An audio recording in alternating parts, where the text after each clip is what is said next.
하나님과 함께 친밀하게 나누는 대화의 시간이다. 그래서 기도는 우리의 신앙생활 속에서 또 신앙의 행위 중에서 추상적이지 않은 매우 실제적이고 실존적인 신앙의 활동이 바로 기도다라고 여러분들과 함께 나누었습니다. 눈에 보이지 않는 존재, 눈에 보이지 않는 하나님을 실제적이고 실존적으로 만날 수 있는 시간이기 때문에 그렇습니다. 여러분들에게 지난주에 마이클 리브스라는 사람이 쓴 책의 한 문장 여러분들에게 소개했었어요. 우리가 교회를 다니고 종교활동, 신앙활동을 하지만은 그러나 기도하지 않는 사람은 실질적으로 어떤 사람일 수 있다? 무신론자일 수 있다. 정말 무서운 뼈 때리는 경고이지 않을 수가 없습니다. 우리가 교회에 나와 있고 이렇게 예배를 드리고 하고 있지만은 인격적 하나님을 기도의 시간에 만나지 않고 고백하지 않는다면 그 사람은 실질적으로 무신론자, 하나님을 하나님이라고 말하지만 하나님의 존재를 믿지 않는 사람일 수 있다는 무서운 경고였습니다.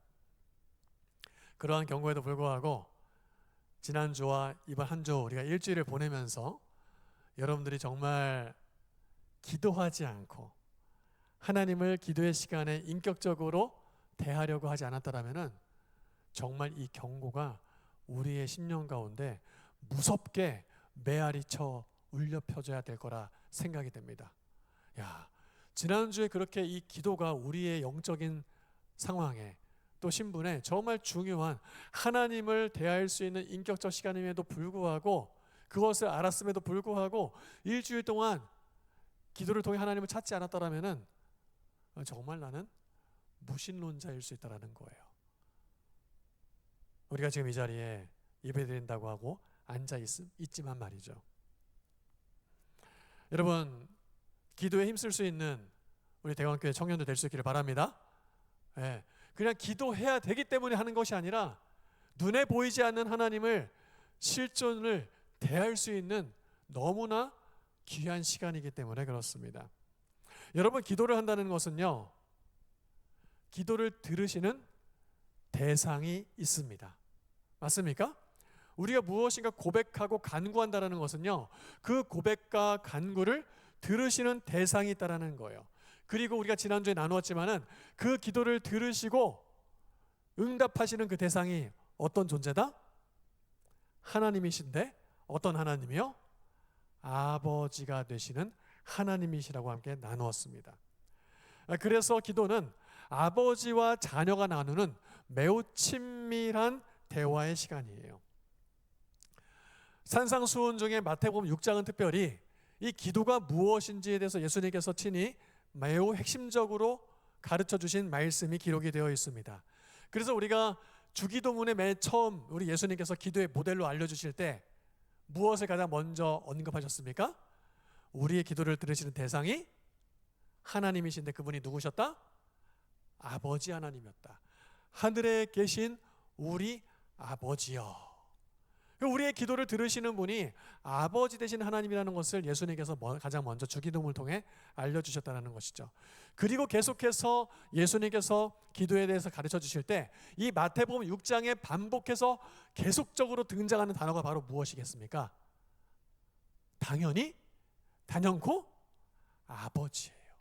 마태복음 6장을 보면요, 아버지라는 단어가 계속해서 등장을 하고 있습니다. 여러분들은 하나님 아버지와 지난 한 주간 얼마나 친밀하게 교제하고 시간을 가지셨습니까?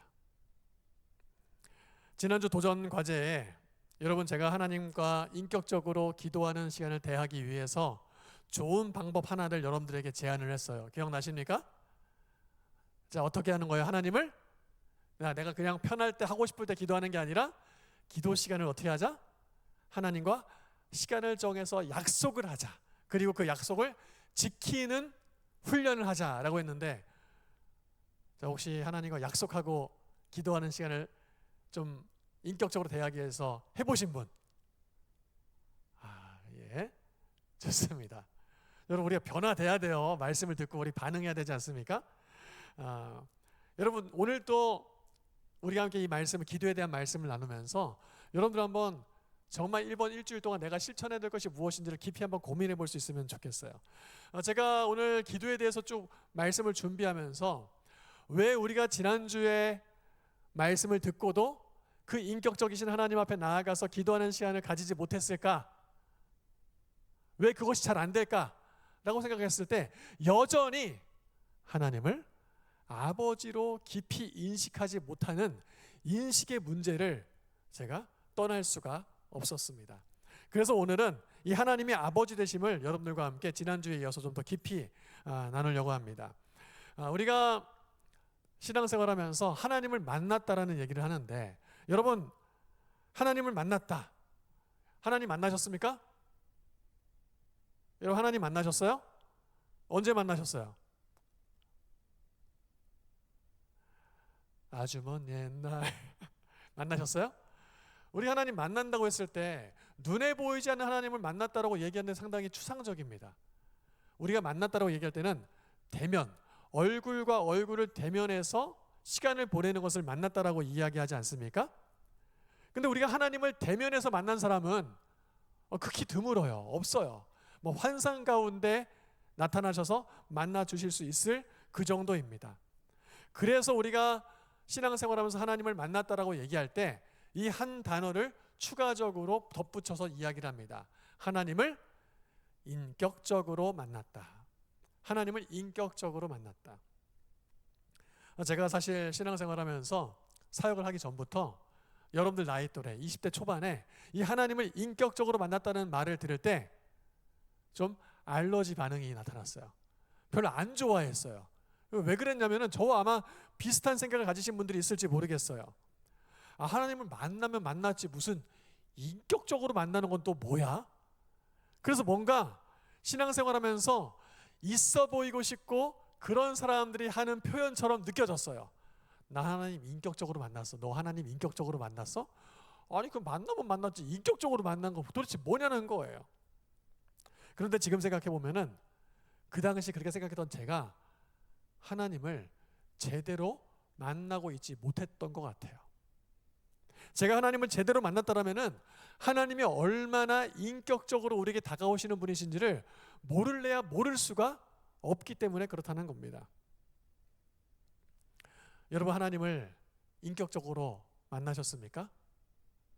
그 말에 혹시라도 거부감이 있거나 쉽게 동의되지 않는다라면은 여러분 우리는 진짜 하나님을 아직도 제대로 만나지 못한 사람일 수 있다라는 거예요. 여러분 우리가 하나님을 제대로 만났다라면은 하나님의 인격을 우리가 고백하고 표현할 수밖에 없습니다. 그리고 하나님께서 하나님이 인격적으로 만나주시는 그 존재에게 특별한 권한을 주시는데 특권을 주시는데 그것이 무엇이냐? 바로 오늘 말씀인 요한복음 1장 12절 말씀입니다. 영접하는 자 곧 그 이름을 믿는 자들에게는 자 어떤 권세를 주셨다? 하나님의 자녀가 되는 권세를 주셨다라는 거예요. 어떤 특권입니까? 하나님의 자녀가 되는 특권이에요. 창조주 하나님, 못하실 것이 없으신 전능하신 하나님을 우리가 아버지라고 부를 수 있는 특권이 우리에게 주어졌다는 것입니다. 하나님의 자녀가 되는 특권, 하나님을 아버지라고 부를 수 있는 특권. 조금 더 들어가면은 하나님 나라에 들어가 하나님께서 우리에게 주실 수 있는 그 무한한 하나님이 가지신 것을 상속받을 특권이 우리에게 있다라는 거예요. 상속권이 우리에게 주어져 있다는 것입니다. 그리고 이 상속권을 가지고 이 땅에서 하나님의 자녀로서 살아갈 수 있는 무한한 특권을 누릴 수 있는 가장 최고의 방법이 뭐라는 거예요? 바로 기도라는 것입니다. 하나님의 자녀라는 신분이 가질 수 있는 가장 강력한 특권 중의 특권이 바로 기도라는 거예요. 여러분 그러니까 하나님을 아버지라고 고백하지 않아도 우리가 기도할 수 있지만 하나님을 아버지라고 고백할 때 그만큼 강력한 기도의 힘을 발휘할 때가 없다라는 것입니다. 우리가 하나님을 아버지라고 여길 때 빼놓을 수 없는 성경의 본문이 있습니다. 바로 마가복음 7장 말씀입니다. 우리 하나님을 아버지라고 고백하면서 기도할 때 우리 하나님의 아버지로서 우리에게 어떻게 대해 주시느냐, 7장 9절부터 11절 말씀을 같이 한번 보도록 할게요. 예수님께서 이렇게 비유를 들어 말씀해 주셨어요. 너희 중에 누가 아들이 떡을 달라 하는데 돌을 주며 생선을 달라 하는데 뱀을 줄 사람이 있겠느냐? 너희가 악한 자라도 좋은 것으로 자식에게 줄 줄 알거든 하물며 하늘에 계신 너희 아버지께서 구하는 자에게 어떻게 해요? 좋은 것으로 주시지 않겠느냐? 우리를 자녀 삼으신 그 특권을 주신 하나님 아버지가 우리에게 어떻게 해요? 좋은 것으로 주시고자 하는 아버지의 마음을 우리에게 보여주고 계시다라는 거예요. 제가 이러한 마음을 가지고 우리 지체들에게 기도하자고 얘기하면요, 또 신방을 하면서 경수다를 하면서 기도에 대해서 얘기를 하면요, 이런 얘기들을 보통 합니다. 목사님, 근데요, 제가 이제까지도 내 기도하지 않고 있었는데 이렇게 문제 생길 때만 하나님 앞에 기도하기에는 너무 염치 없어요. 갑자기 기도하면 하나님이 얼마나 민망해 하시겠어요. 그래서 더 기도 못 하겠어요. 맨날 뭐 필요할 때만 하나님 찾는 것 같아서 너무 죄송해서 더 기도 못 하게 해서라고 얘기하는 사람들이 생각보다 많았어요. 그런데 여러분, 오늘 우리가 읽은 말씀을 생각해 볼 때요, 하나님은 그렇게 우리를 대하지 않으시는 하나님이라는 거예요. 아버지의 마음을 잘 모르는 사람이라서 그렇게 얘기하는 겁니다. 진짜 기도가 뭔지를 모르는 사람이기 때문에 그렇게 얘기하는 거예요. 마태복음 7장과 함께 더불어서 가장 대표적으로 하나님의 아버지의 마음을 표현해 주신 것이 있습니다. 어딜까요? 누가복음 15장에 바로 돌아온 탕자의 이야기입니다. 누가복음 15장에 보면요, 이 돌아온 탕자의 이야기가 아주 유명하게 이 설령 교회 다니지 않는 사람들에게도 잘 알려져 있는 말씀이죠. 이 아버지의 둘째 아들이 어떻습니까? 배은망덕하게도 아버지가 살아계시는데 아버지의 내가 받을 몫을 먼저 달라고 요구를 합니다. 이 말은 2000년 전이잖아요. 그러니까 지금보다 상당히 보수적인 사회 속에서 어떤 거예요? 아버지 그냥 빨리 죽으셨으면 좋겠어요. 제가 받을 몫 좀 빨리 받고 싶어요. 그렇게 요구하고 있는 거예요. 그래서 어떻게 합니까? 아버지가 이 둘째 아들에게 받을 상속분량을 미리 줍니다. 그리고 그것을 잘 투자해서 남겼으면 좋겠는데 허랑방탕하게 다 날려버렸습니다. 그리고 돼지에게나 주는 사료를 구하고 싶어도 구할 수 없는 지경에 이르릅니다. 인생의 맨 밑바닥에 처하는 거죠. 여러분, 이러한 마음이 우리의 마음이에요. 내가 아버지를 뵐 면목이 없구나. 내가 아버지를 어찌 볼꼬. 그러나 이 탕자는 아버지를 향해서 그 아버지의 마음을 헤아리며 이렇게 고백을 합니다. 누가복음 15장 18절, 19절, 20절 세번역 성경으로 한번 읽어보도록 하죠. 세번역을 보면 이렇게 이 탕자가 고백을 합니다. 내가 일어나 아버지에게 돌아가서 이렇게 말씀드려야 되겠다. 아버지, 내가 하늘과 아버지 앞에 죄를 지었습니다. 나는 더 이상 아버지의 아들이라고 불릴 자격조차 없으니 나를 그저 품꾼의 하나로 삼아 주십시오. 그는 일어나서 아버지께로 갔습니다. 그가 아직도 먼 거리에 있는데 어떻게 해요? 아직도 먼 거리에 있는데 그의 아버지가 그를 먼저 보고 측은히 여겨서 어떻게 해요? 달려가 그의 목을 껴안고 입을 맞추었어요. 이게 뭡니까? 바로 아버지의 마음이에요. 아무런 일 없을 때 네 마음대로 살아서 좋았지? 근데 지금은 문제 생겨가지고 어려움이 있지? 괜찮아. 그래도 네가 내 앞으로 나아오려고 하면은 내가 달려가서 맞아줄 거야. 끌어안을 거야. 염치 따지지 마. 그저 내 앞에 나아오는 것, 그거 하나로 충분해라고 말씀하고 계시는 거예요. 거리가 멀지만은 저 멀리서 나를 향해 다가오는 그 모습을 바라보면서 달려가 끌어안고 입을 맞춰주시는 거예요. 이게 바로 아버지의 마음이라는 겁니다. 여러분, 아버지 되신 하나님 앞에서요, 우리가 감출 것이 없습니다. 염치를 차릴 필요가 없습니다. 그렇기 때문에 하나님 앞에 우리가 구하지 못할 것도 없습니다. 여러분, 망설이지 마세요. 주저하지 마세요. 내가 1년 동안 이제까지 쭉 살아오면서 하나님 앞에 기도하지 않고 구하지 않았어요. 그런데 지금 당장의 어려운 문제 때문에 인생의 중요한 선택을 해야 될 갈림길 속에서 어떻게 해야 될까? 아유, 내 기도하지 않았는데 지금 기도한다고 하나님께서 들어주실까? 여러분, 걱정하지 마세요. 하나님은 여러분들을 자녀로 바라보시는 아버지가 되어주십니다. 그저 누가복음 15장에 이 탕자처럼 그저 나를 품꾼의 하나로 여겨주세요라고 하면서 그러한 죄책감과 그 상실감을 가지고, 그러나 아버지께로 나아가면 돼요. 돌이키면 돼요. 그러면 우리 하나님께서 달려가, 아직도 거리가 멀지만은 달려가서 안아주시고 끌어안아 입을 맞춰주시는 분, 그분이 바로 우리가 지금 예배하고 우리가 찬양하며 우리가 기도할 때 그 기도를 들으시는 아버지시라는 거예요. 여러분, 이 자리에 지금 아무런 문제가 없는 것처럼 앉아있는 여러분들, 그러나 저는 잘 알아요. 여러분 마음속에 고민이 있고 문제가 있잖아요. 제가 다 알아요. 무슨 문제인지 모를 뿐이죠. 문제가 있잖아요. 여러분, 그거 갖고 혼자 끙끙대지 마세요. 그 얼마나 비참한 거예요. 그것에 대해서 들어주실 마음이 있고 용의가 있으신데, 하나님이 그렇게 그것에 대해서 마음을 나누시고 싶어 하시는데 왜 혼자 끌어안고 끙끙 앓고 있냐는 거예요.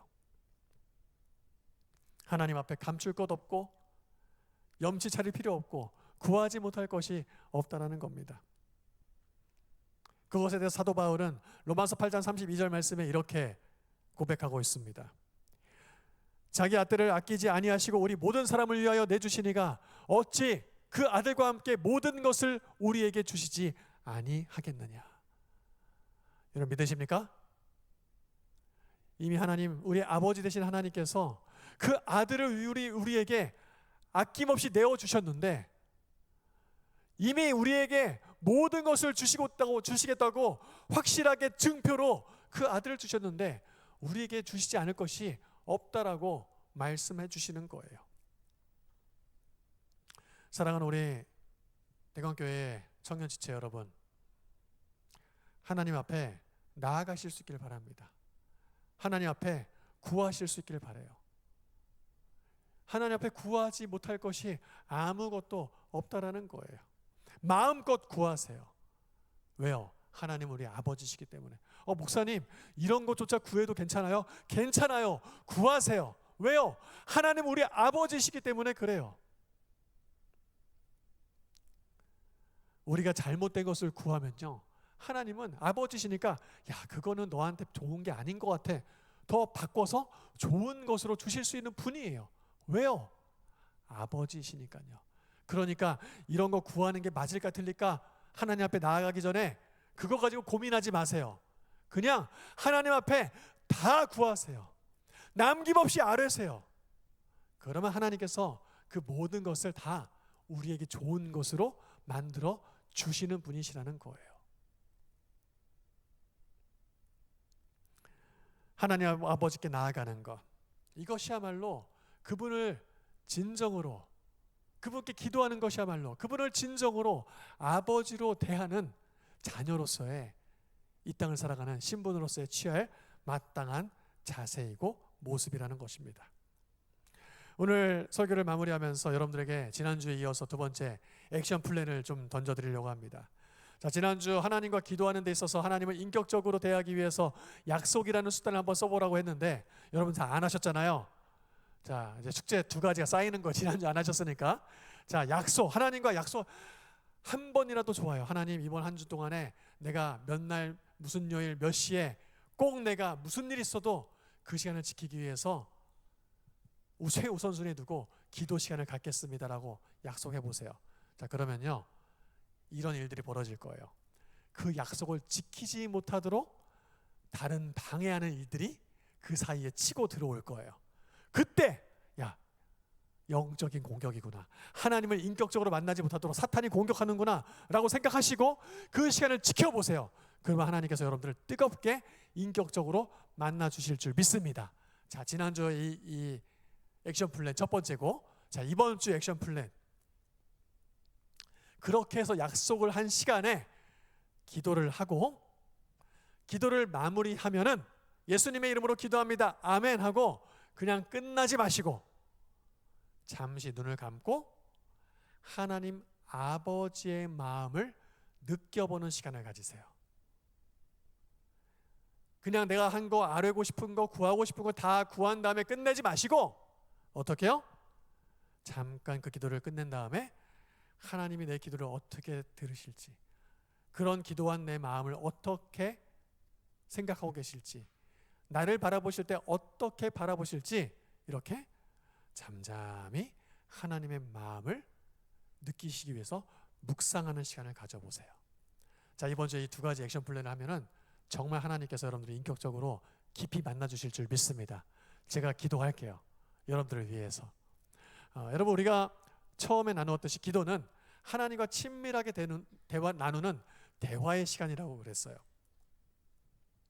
우리가 이제까지 기도할 때 하나님은 너무나 비인격적으로 대했어요. 왜? 하나님 앞에 기도한다고 해서 하나님 아버지 이렇게 하고 이런저런 기도를 쭉 해요. 예수님 이름으로 기도합니다, 아멘 하고, 자, 이제 하나님이 내 마음속에 막 응답해 주시려고 하는데 그냥 뒤 돌아서 그냥 나가버리는 거예요. 그냥 잠은 자버리는 거예요. 잠깐, 여러분, 누군가 만나가지고 내가 하고 싶은 말만 하고 가버리면 되겠어요, 안 되겠어요? 그것처럼 뭘 인격적인 게 없잖아요. 그러니까 이번 한 주 그렇게 한번 해보는 거예요. 시간 정해서 하나님과 약속해서 기도 시간 가지고 기도한 다음에 하나님이 나를, 아버지에게 고백했던 자녀의 이 내 모습을 어떻게 느끼고 계실지 마음을 충분하게 느끼시는 시간을 가져보시기를 바랍니다. 하나님께서 그러한 여러분들의 기도 가운데에 인격적으로 다가가 주시고 여러분들을 따뜻하게 탕자를 맞이해 주셨듯이 눈을 맞추고 끌어안고 입을 맞춰주시는 그 인격적인 아름다운 사귐의 시간이 여러분들의 기도의 시간이 될 줄 믿습니다. 아멘. 자, 우리 같이 함께 이 시간, 이 마음을 가지고 이 찬양 하나님 앞에 드렸으면 좋겠어요.